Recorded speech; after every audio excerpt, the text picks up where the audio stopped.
pressikonverentsiga. Annan sõna peaministrile. Aitäh!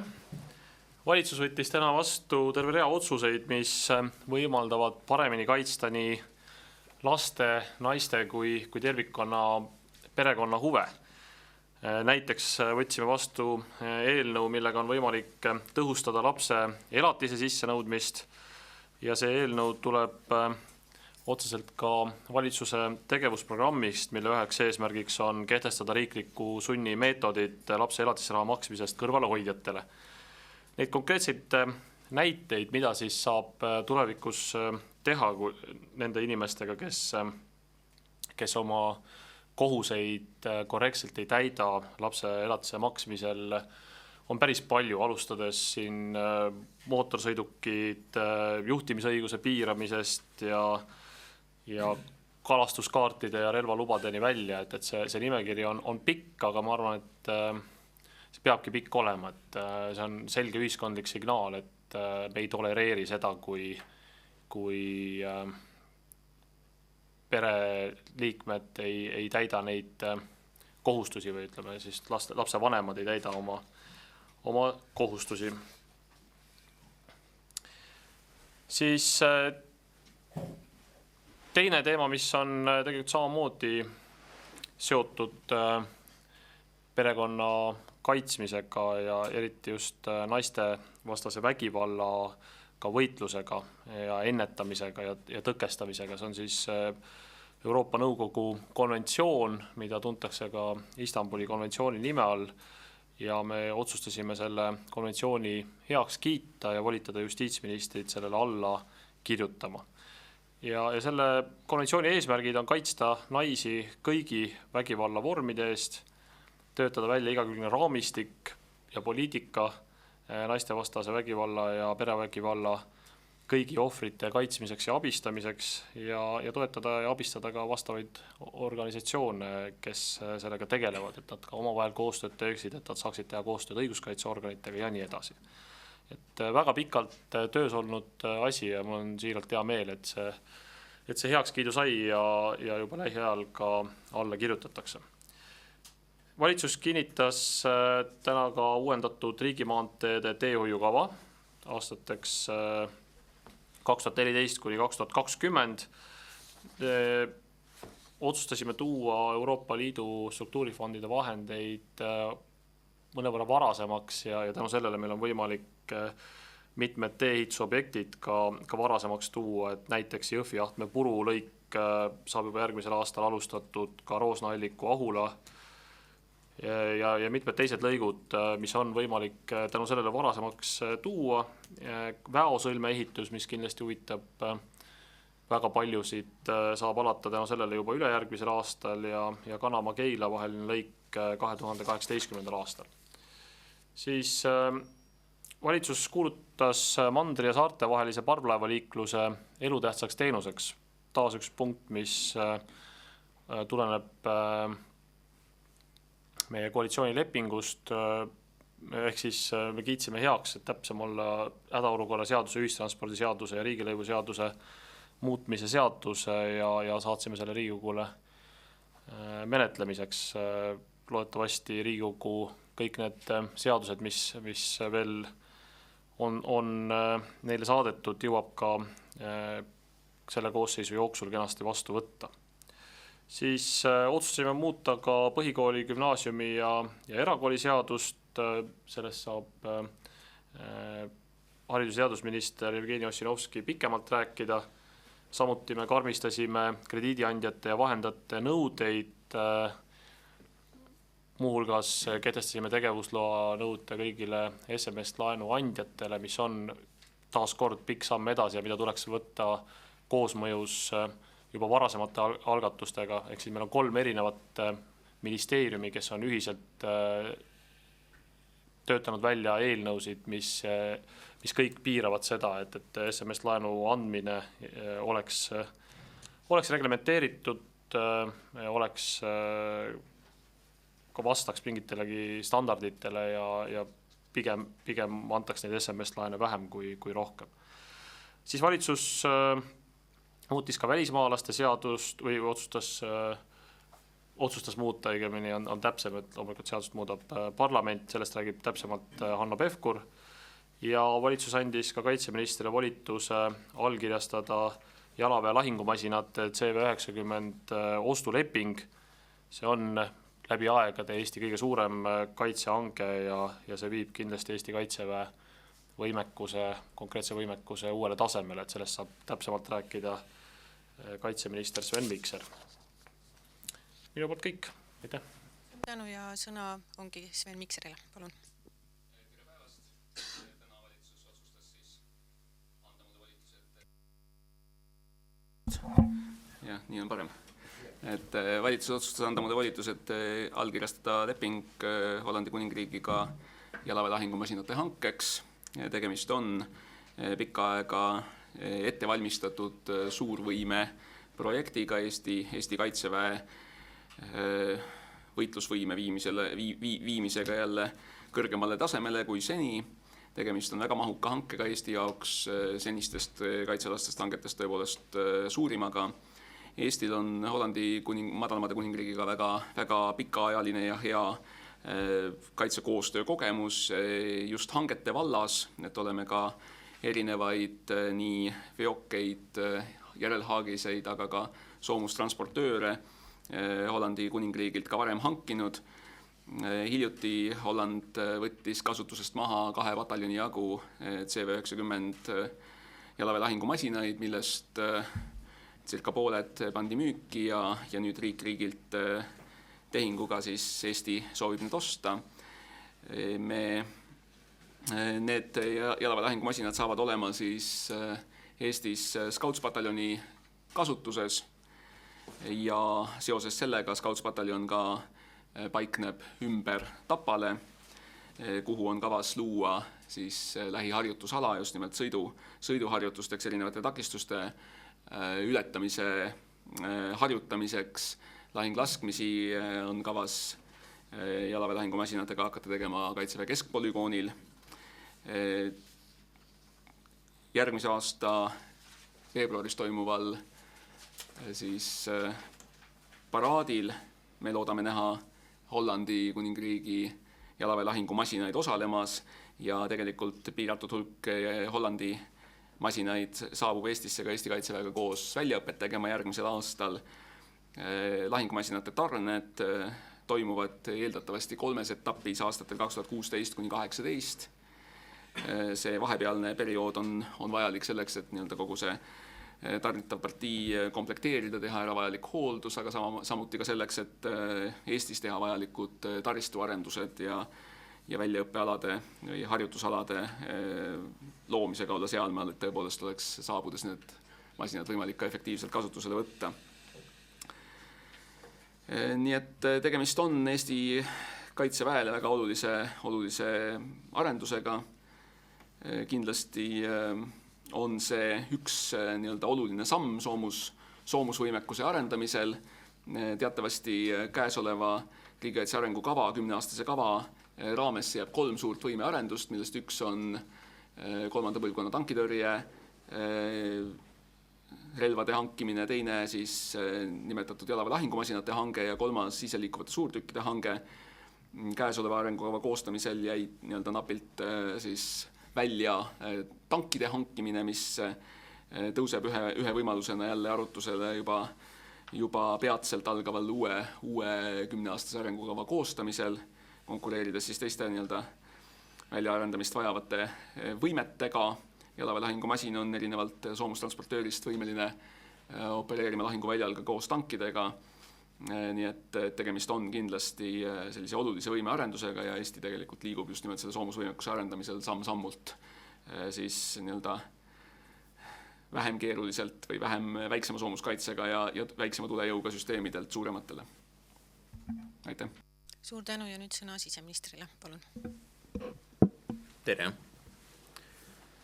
Head jätkuvat kodanikunädalat ja ühisnädalat. Et on olnud väga huvitav nädal, väga paljude erinevate sündmustega, mis muu hulgas on tähendanud seda, et Eesti riik on saanud endale selle eilsest uue aasta kodanikku, meenutuseks, et tegemist on tantsupedagoog Ilmo Adamsoniga, väga väärikas ja tubli inimene kandmaks aasta kodaniku tiitlit. Samamoodi on Luteri kirik saanud endale uue peapiiskopi, emerituuri siirdunud Andres Põdra asemel valis siis eile luterliku kiriku 56 esindajat endale uueks peapiiskopiks Urmas Viilma, tegemist noore mehega ja see jääb talle ka meie poolt edu soovida, et teatavasti on ka Vabariigi Valitsuse ja luterliku kiriku vahel koostöö üsna tihe ja ma väga loodan, et uus peapiiskop ütleb ka oma arvamuse ja seisukoha Narva Aleksandri kiriku küsimuses, et siin kindlasti on soov näha, et see küsimus laheneks üsna kiiresti ja mõistlikul viisil. Aga tulles tänase valitsusistungi juurde, siis meil oli 2 väga olulist eelnõud, mis parlamendi poole lähevad. Alustaks politsei piirivalve seadusest ja päästeteenistuse seadusest ja sellega seonduvat hulk erinevaid muudatusi. Kõige olulisem on see, et politsei piirivalve teenistus on natukene liiga bürokraatlik ja kohmakas, et kui me võtame lihtsa näite, et politsei piirivalveameti peadirektor peab aastas kirjutama umbes 2300 personalikäskirja alla, siis nii suure organisatsiooni puhul tasuks mõelda, et kas seda bürokraatiat saab natukene leevendada ja jagada seda vastutust erinevate juhtimistasandite vahel ja me peame mõistlikuks, et seda on võimalik teha. Lisaks sellised tehnilised parandused või tehnilised muudatused, mis omavad väga suurt mõju. Näiteks pommieksperdid, siis me seadustame olukorra, kus me ütleme, et pommiekspertidelt on võimalik võtta näpujäljed ehk siis teostada daktyloskopeerimine.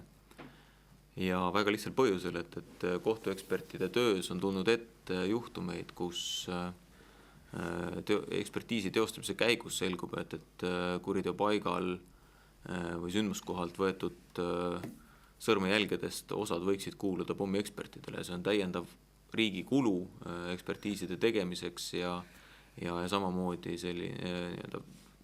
pikendab uurimiseks kuluvat aega, nii et selliseid DNA ja daktyloskopeerimise võimalusi laiendades tegelikult me loome selge võimaluse, et selliseid ebavajalikke tegevusi jääb vähemaks. Ja seal on veel hulk erinevaid muudatusi kuni ametivande vastuvõtjate ringi laiendamiseni välja, et selline sisult üsna tehniline ja väga mahukas eelnõu ja puudutab natukene ka Finantsinspektsiooni ja notareid ja ka julgeolekuasutuste tegevust, et selline infovahetus ja see toimuks parimal viisil. Teine seadus, millest rääkida tahaks, on vaata et veelgi olulisem.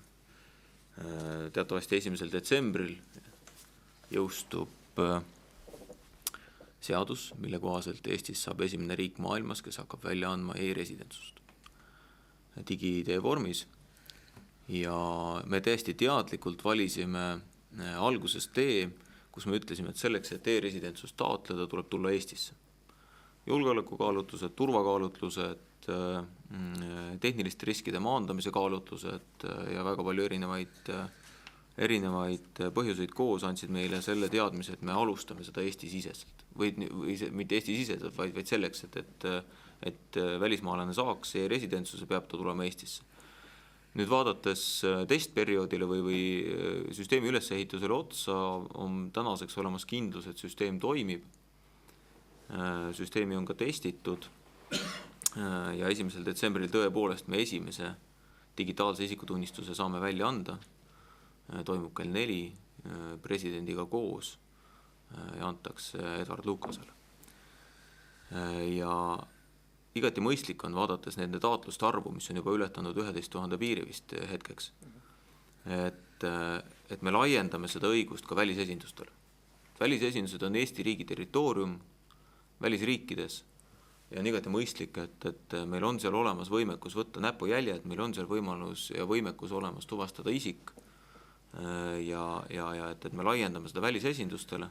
Ja teine oluline punkt, et kui hetkel on vaja nii-öelda 2 korda käia, et ühe korra käia anda sõrmejäljed ja täita avaldus ja teist korda siis tulla ID-kaardile järgi, siis me muudame selle 1 korra peale ja see tähendab seda, et on võimalik saata posti teel või siis kui Eestis, kui sul on digitaalallkiri juba olemas, aga see eestlasi selles ei puuduta, aga välismaalaste puhul, et nad saavad postiga saata oma taotluse ära ja järgi tulles võetakse neilt siis vajalikud turvaandmed ja antakse siis kaart kätte, nii et igal juhul me tuvastame isiku isiklikult, aga me teeme selle lihtsamaks, et piisab, kui tulla 1 korra, kas siis välisesindusse või Eestis Politsei- ja Piirivalveameti teenindusbüroodesse.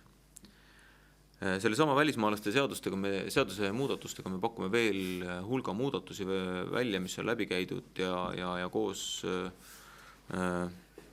välja töötatud eelkõige ettevõtjatega, kus täna tegelikus nii-öelda tööpraktikas ilmnevad probleemid. No näiteks üks probleem on see, et kui isikul hakkab lõppema elamisluba või on juba lõppenud, siis peaks ta Eestist välja saatma ta siis vastava asukohariigi või mõne teise riigi kuskile konsulaati või saatkonda ja tegema uuesti kogu ametliku protseduuri läbi selleks, et Eestisse elamisluba saada.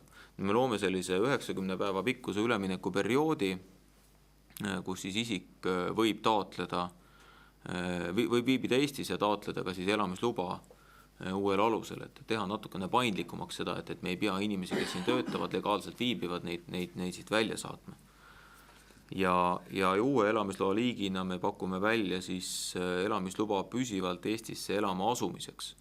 Ehk kui inimene on juba 3 aastat siin elanud, ta on öelnud, et ta tahaks asuda Eestisse alaliselt elama, võib-olla taotleda ka kodakondsust, ehk see nõue on täna 5 aastat teatavasti, siis eraldi liik sellisele isikule, kes tahaks püsivalt Eestisse elama asuma, selline elamisloa liik siis tuleb. Samamoodi lihtsustatakse natukene siis võimalusi, et kui on mõningas kitsas sektoris tööjõupuudus ja oleks vaja välismaalt tuua spetsialiste, et siis nende siia toomine muutub natukene lihtsamaks. Ja mis on kindlasti oluline, on see, et hetkel kehtiv välismaalaste seadus ütleb niimoodi, et kui inimene tuleb ühe tööandja juurde tööle, siis ta mujal justkui töötada ei saa. Ta ei saa näiteks ajakirjandusele või ajalehele kirjutada artiklit, kui ta näiteks töötab ajakirjandusõppejõuna. Ja see piirang on ebamõistlik. Igal juhul on mõistlik rääkida sellest, et inimesel on õigus ka töötada mitme tööandja juures ja seda ei ole mõtet siis kuidagi inimestele piirata. Ja mõned tehnilised muudatused veel, aga need on võib-olla kõige olulisemad, mis peaks muutma Eestit avatumaks, peaks muutma Eesti tööjõuturgu paindlikumaks ja need ettevõtjad, kes tõesti vajavad erialaspetsialistide toomist ka välisriikidest, et nendel oleks seda võimalikult lihtsalt teha. Punkt. Suur tänu ja nüüd sõna haridus- ja teadusministrile, palun. Tere päevast! 2 eelnõu, millele keskenduksin. Esiteks valitsus siis kiitis heaks põhikooli gümnaasiumiseaduse muutmise seaduse eelnõu, saatis selle Riigikokku. Selles on 3 olulisemat muudatust, puudutavad kõik siis üldhariduse rahastamist ehk siis seda toetusfondi, mida riik siis iga-aastaselt kohalikele omavalitsustele eraldab selleks, et üldharidust omavalitsustes pakkuda. Esiteks muudetakse paindlikumaks vastavalt Vabariigi Valitsuse tegevusprogrammile siis haridustoetuse kasutamist nõnda, et ühe komponendi ehk siis investeeringutoetuse arvelt oleks võimalik teha ka teisi haridusega seotud kulusid. Selle siis muudatuse taust on see, et me võimaldame põhimõtteliselt haridustoetuse seest siis maksta ka tugispetsialistide kulutusi selles ulatuses, mis summa on siis kuskil 2,6 miljonit eurot, siis kohalikud omavalitsused saavad ise otsustada, kas nad teevad sellest investeeringuid, maksavad siis nad tugispetsialiste. Teiseks muudatuseks siis on natukene siis anda lisatuge nendele omavalitsustele, kus toimib üks gümnaasium ja õpilaste arv nendes gümnaasiumites on siis 50–200 õpilast. Me teame, et mida vähem on õpilasi gümnaasiumis, seda keerulisem on omavalitsusel seda gümnaasiumi pidada, seda raskem on leida sinna häid õpetajaid ja neile head palka maksta. Lisaks väiksemates omavalitsustes ka pisikene õpilaste arvu muutus toob väga suure hüppe siis rahastuses, mistõttu on mõistlik, et me näeme ette väikese toetuse siis nendele gümnaasiumitele, kus on ainult üks gümnaasium, ehk siis koolivõrk on korras ja anname neile natukene õpetajate palgaraha juurde selleks, et nad võiksid seda kvaliteetset gümnaasiumiharidust pakkuda. On selge, et pikem plaan on ikkagi jätkuvasti see, et riigigümnaasiumite loomisega gümnaasiumiharidus koondub aina rohkem ja rohkem maakonnakeskustesse, aga me teame, et hetkel meil töötab 3 riigigümnaasiumi, järgmist õppeaastast käivitub veel 4, ehk siis hetk, kui igas maakonnakeskuses on riigigümnaasium, võtab veel aega ja kindlasti kuni selle ajani on mõistlik toetada ka gümnaasiume väljaspool maakonnakeskusi selleks, et nad siis suudaksid paremat haridust pakkuda. Siis kolmanda muudatusega antakse 10%-line gümnaasiumiõpetaja palgakomponent siis juurde nendele omavalitsustele, kus gümnaasiumivõrgu korrastamine on toonud kaasa eesti- ja venekeelse gümnaasiumi ühendamise. See teema on päevakorda tõstatunud seoses siis õpilaste arvu vähendamisega sellistes linnades nagu Valga, Jõhvi, Kiviõli, Paldiski, mitmed teised ning on selge, et üldiselt see, et vene ja eesti emakeelega lapsed õpivad ühes koolimajas on kindlasti igati hea, et lapsed saavad omavahel kontakte luua ja suhelda, aga teisest küljest on praktikast ilmnenud see, et tegelikult need koolid vajaksid lisatuge, kas siis selleks, et tagada paremat eesti keele õpet või teha mingeid täiendavaid ainekursusi nendes ühendgümnaasiumites. Selleks siis nähakse ette ka täiendav toetus, mis laieneks järgmisel aastal 6 omavalitsusele, see on siis Loksa, Kiviõli, Paldiski, Valga, Anija vald ja Tapa vald. Teine seadus, mis sai heaks kiidetud ja Riigikokku saadetud, on täiskasvanute koolituse seadus. See on üks vanimaid Eesti seadusi aastast 1993. Regulatsioon on vananenud ja ebatõhus. Hetkel siis enamik täienduskoolitusasutusi peavad oma tegevuseks taotlema koolitusluba. Neid koolituslubasid menetleb koolituslubade komisjon, aga sisulist võimekust haridusministeeriumil kontrollida kõiki täienduskoolitusasutusi ei ole. Ja me oleme siis näinud ette siis uue regulatsiooni, mille kohaselt tegevusloaga toimiksid edasi nagu ka praegu need täienduskoolitajad, kus riigil on kõrgendatud ootus nende kvaliteedi suhtes, näiteks autojuhtide koolitajad, turvaseaduse alusel töötavad täienduskoolitajad, mõned teised ning kõikide muude puhul me asendame siis koolitusloa regulatsiooni siis registreeringuga Eesti hariduse infosüsteemis nõnda, et me täpsustame siis neid andmeid, mida täienduskoolitaja peab avaldama. Tal peab olema koduleht, tal peab olema kodulehel kirjeldatud ära, missugused on need koolitused, mida pakutakse, missugused on need õppekavad ja nende taotletud siis tulemused nende koolituste läbimisel, ehk siis me muudame seda süsteemi siis inimese jaoks, kes tahab koolitust saada selgemaks, ta näeb, mida seal õpetatakse, aga teisest küljest võtame ära selle mõttetu bürokraatia, mis on seotud siis nende koolituslubade väljaandmisega ja võimaldame jätkuvasti siis nendel täienduskoolitajatelt, kes ei taha riigilt hüvesid saada seoses täienduskoolituse pakkumisega, see on siis õppepuhkus ja tulumaksu tagasisaamine, et võimaldame neil siis töötada jätkuvasti ilma registreeringutena, sest Eesti on vaba riik ja üldiselt võib koolitusi ikka pakkuda ja alati ei ole vaja kõike üle reguleerida. Selle seaduse kontekstis täidatakse ka üks Vabariigi Valitsuse tegevusprogrammi punkt, mis puudutab eesti keele õppe kvaliteeti. Ehk siis me selle sama seadusega koos muudame ka keeleseadust. kehtestades siis eesti keele koolitajatele, nendele, kes valmistavad inimesi ette näiteks eesti keele tasemeeksamiks, kõrgemad nõuded. Need koolitajad peavad hakkama taotlema siis tegevusluba, nende tegevust hakkab kontrollima Keeleinspektsioon, ehk siis Keeleinspektsiooni volitusi laiendatakse selleks, et nad saaksid nende kursuste kvaliteeti kontrollida, sest on ilmnenud pikaajalises praktikas see, et väga paljud nendest koolitustest tegelikult kvaliteedinõuetele ei vasta, inimesed investeerivad oma aega ja raha nendel koolitustel käimisesse, aga nende keeleoskus märkimisväärselt ei parane. Praktikast on ilmnenud isegi juhud, kus eesti keele koolitajatel endal ei ole olnud piisaval tasemel eesti keele oskust selleks, et eesti keele kursusi tagada. Sellega seoses siis täiendatakse ka õigusakte, et eesti keele koolitaja peaks eesti keelt C1 tasemel oskama, mis on, ma arvan ka igati mõistlik. Aitäh! Mul jäi üks oluline detail mainimata. Kodanikunädalale kohaselt andis Vabariigi Valitsus ka kodakondsust 100 uuele Eesti inimesele. Nii et meil on 100 uut kodanikku tänasest päevas Eesti riigis juures. Aitäh! Suur tänu ja nüüd on hea meel tervitada siin pressikonverentsi laua taga uut rahandusministrit. Maris Lauri, palun.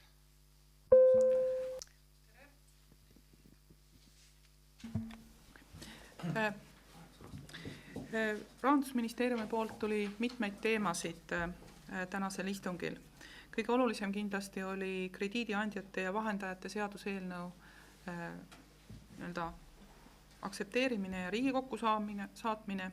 Selle seaduseelnõu kohaselt peavad kõik laenuandjad, kes suunavad oma tegevuse tarbijatele, ennast registreerima järgmise aasta jooksul Finantsinspektsioonis ja võtma sealt tegevusloa ning seega nad lähevad ka teatava järelevalve alla. See tähendab muuseas ka seda, et tuleb hinnata tarbijate maksevõimet, tuleb jälgida head tava. See kehtestab teatud tingimused ja nõuded laenuandjate juhtkonnale, laenuandjate töötajatele ja ka kapitalile. Ja see tulemusena peaks laenu andmine paranema ja loodetavasti hakkab tulevikus vähenema ka probleemsete laenude hulk. Teine teema oli kindlustustegevuse seaduseelnõu, mis võetakse vastu selleks, mis aktsepteerib siis 2 Euroopa Liidu direktiivi ja sellega suurendatakse turu läbipaistvust. Võetakse vastu sarnased reeglid, mis kehtivad juba praegu pangandussektoris. See tähendab kapitalinõuete arvutamise osas teatavad muutused toimuvad ja tekivad ka nõuded kindlustusvahendajatele. Siis oli aktsepti sai ka riigivaraseaduste muudatused koos kaitseväeteenistuse, kinnistusraamatu ja välisteenistusseaduste muudatustega ja see on eelkõige siis seotud sellega, et lihtsustada teatud riigivara ja riigi osaluste valitsemisega seotud menetlusi. Et see oli selline suhteliselt tehniline ettepanek.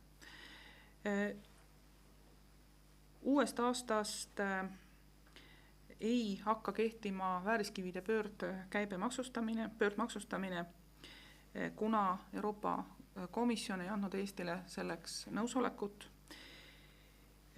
Meie nägime ette, et on tekkimas pettused selles valdkonnas, kuid Euroopa Liit lähtub sellest, et kõigepealt peavad olema pettused ja neid peab olema massiliselt ja alles siis võib erisuseid kehtestada.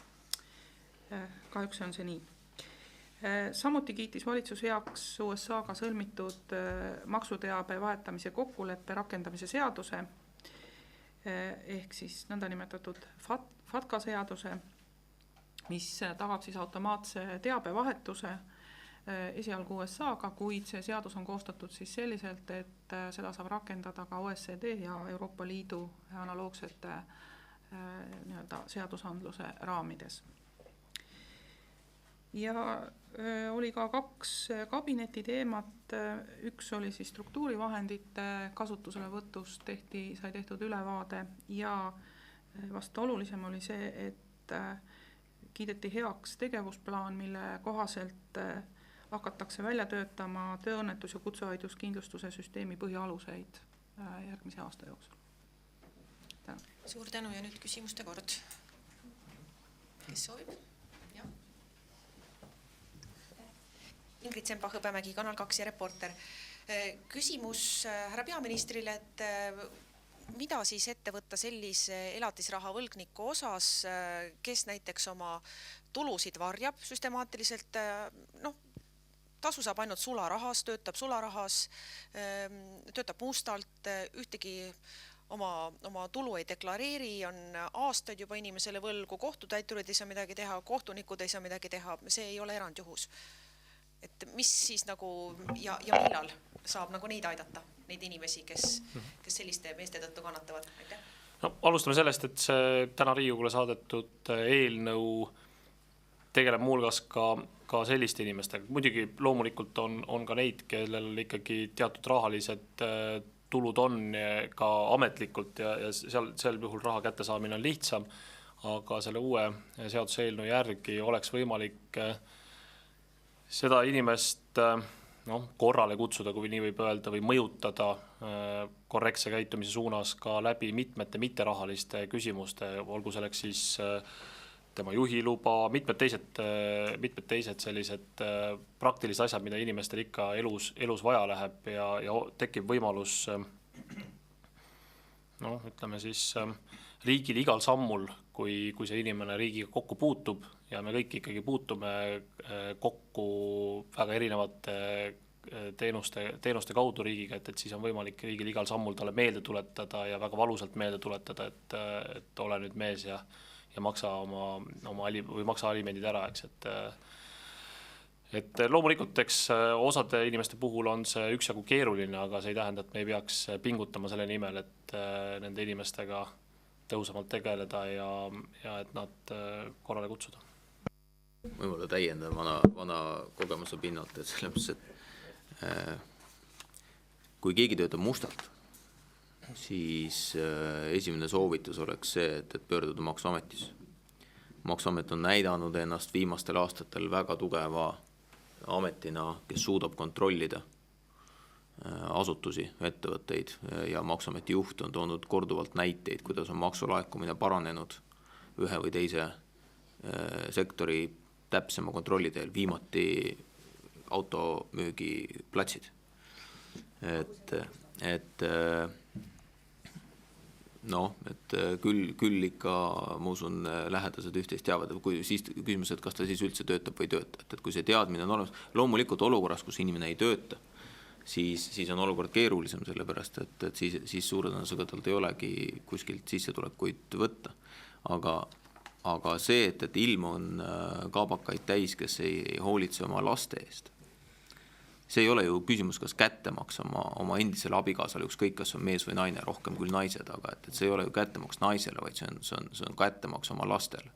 Et kui sa oled nagu selline kaabakas ja ei hoolitse oma laste eest, mis siis, et teie abielu või teie kooselu on purunenud ja ei jätku enam, siis laste eest hoolitsemine võiks olla iga korraliku mehe austusväärne ülesanne.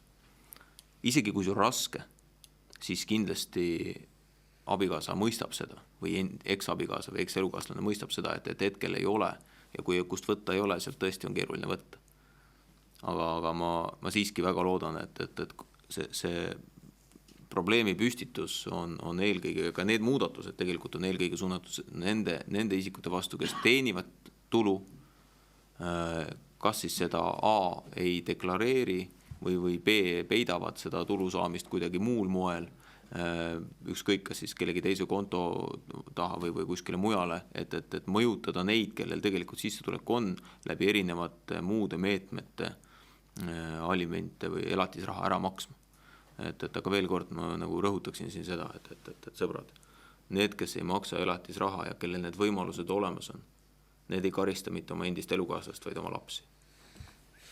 Võib-olla üks väike täpsustus veel, et selle uue eelnõuga on võimalik tulevikus arvesse võtta ka inimeste nii-öelda mitterahalisi sissetulekuid, sealhulgas kui näiteks püütakse kokkuleppel tööandjaga varjata sissetulekut läbi selle, et näiteks tööandja annab palga asemel hoopis eluruumi tasuta kasutusse, annab auto tasuta kasutusse, midagi sellist, siis tulevikus on võimalik seda mitterahalist sissetulekut arvestada ja nagu öeldud, siis lisaks veel ka piirata inimesel mootorsõiduki juhtimise õigust, mitmete teiste relvalubade ja kalastuslubadeni välja, piirata neid konkreetseid õigusi, mis küllap siiski teatud mõju avaldavad. Et loodetavasti ka sellist mõju, et kutsuvad korrale.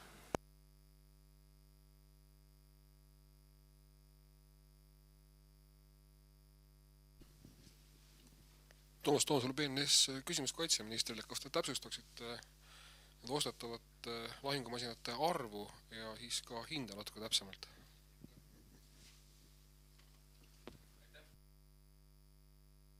Jah, vabandust. Et jutt on 44 masinast ja neile lisanduvad veel eraldi toetusmasinad. Aga mis puudutab hinda, siis nagu öeldud, tegemist on kõige suurema kaitsehankega Eesti ajaloos. See leping on kavas sõlmida detsembris, loodetavasti detsembri 2. nädalal. Hea tava kohaselt täpset tehingu maksumust enne, kui leping on alla kirjutatud, selliste hangete puhul ka ei avaldata.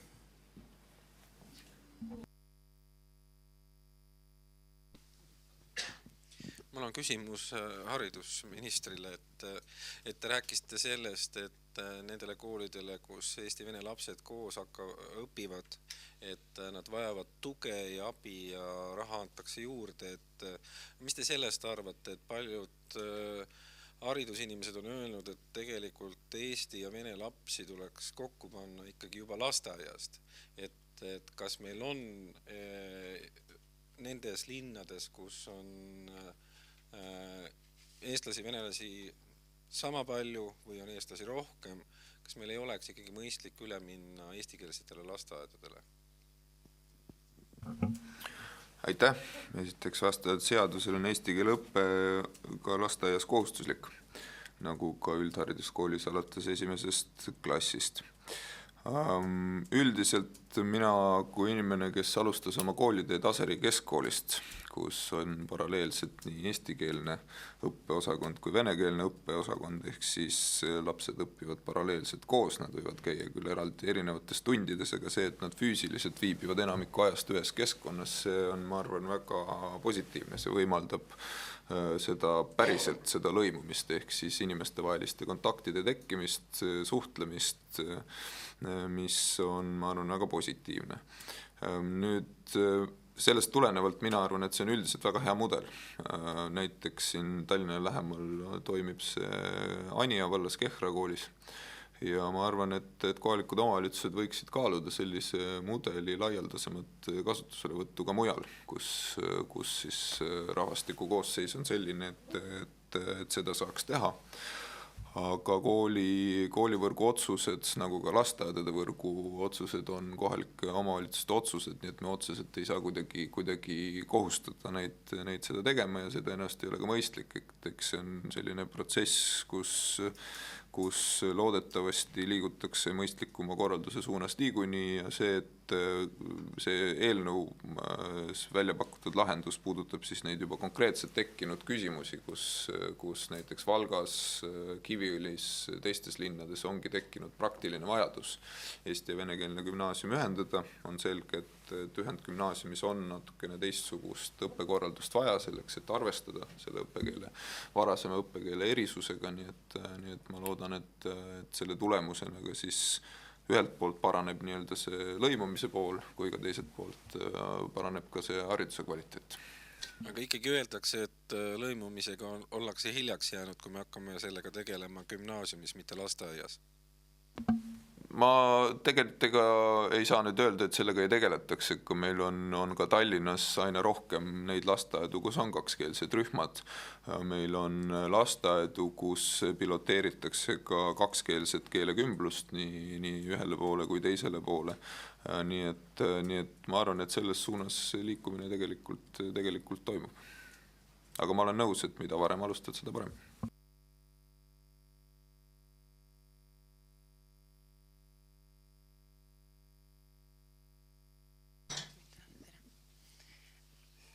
Televisioon, Kadri Abner.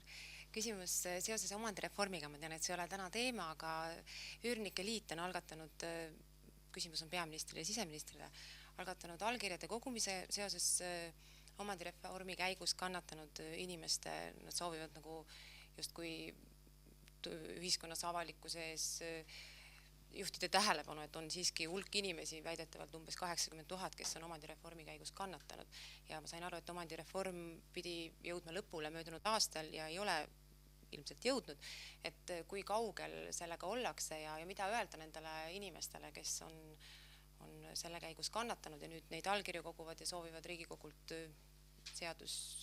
seadusloomes abi? No vormi kohaselt peaks küll suunama küsimuse pidulikult Rahandusministeeriumisse, kuna omandireform on seal, aga okei. Et omandireformi käigus kindlasti erinevaid muresid, mis läbi 23 aasta on olnud, on erinevaid. Omandireformi aluste seadus, mälu järgi ütlen, võeti vastu 91. aastal ühe esimesena seadustest, mis Eesti Vabariigis vastu võeti. Omandireformi käigus arutada selle üle, et kes on kannatanud ja kes mitte, on kindlasti võimalik. Mina ka linnaosavanemana tööd tehes mäletan, et inimesed olid väga kurjad selle üle, et kui nad omal ajal Mustamäe paneelmajast kolisid Nõmmele ja ütlesid, et nemad on kannatanud, kuna nemad ei saanud erastada. Aga oleksid nad jäänud Mustamäele, siis nad oleksid saanud erastada. Ja nüüd on nad sundüürnikud ja nad vajavad uut korterit ja uue korterite jagamine Tallinna linnas oli väga pikk ja vaevaline protsess ja kindlasti ei olnud nii palju häid kortereid alati võtta. Nüüd kui inimesed koguvad allkirju, siis ma väga sooviks teada, mille jaoks. Mis on see põhjus või mis on see, mida hetkel 23 aastast pärast omandireformi algust saaks kas valitsus või Riigikogu veel muuta või peaks muutma. Omandireformi käigus on jätkuvalt küsimus üleval. Hiljutigi rääkisime Rahandusministeeriumiga sellest, et kas ja kuidas peaks omandireformi vaidluseid lahendama. Kas seda peaks tegema valitsus või peaks tegema seda vaidlustuskomisjonid või suunama kohe kohtusse. Me teame mustpeade vaidlust, sellised suuremad avalikkusesse jõudnud vaidlused, Nigulistega on teatud küsimused. Ja kindlasti on vaidlusi ka konkreetsete isikute pinnalt. Nii et loomulikult üks soov on see, kui seatakse siht, et omandireform lõpeb sellel päeval, siis seda kindlasti ei saa, sest et kohtumenetlused juba võivad venida.